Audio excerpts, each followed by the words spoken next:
If this light does not blink, your battery may be too weak to communicate to the vehicle. If this occurs, the battery may need to be replaced. Replacing the battery in your intelligent key can be simple if you follow this procedure. First, see the owner's manual for the recommended battery before replacing. Next, release the lock knob and remove the mechanical key from the intelligent key.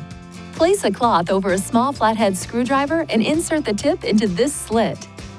Now twist the screwdriver to separate the intelligent key into two pieces.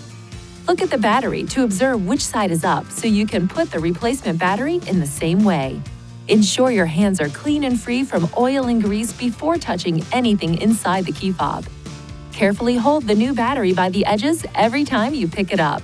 Remove the discharged battery while being careful not to touch the internal circuits or electrical terminals. Gently place the new battery into the intelligent key with the negative side oriented in the same direction you noted during removal. Align the tips of the two halves and then close the key fob by pushing along the edges. Lastly, operate the intelligent key to ensure it works properly. If you need assistance with replacement, it is recommended you visit a Nissan dealer. Please see your owner's manual for important safety information, system limitations, and additional operating and feature information.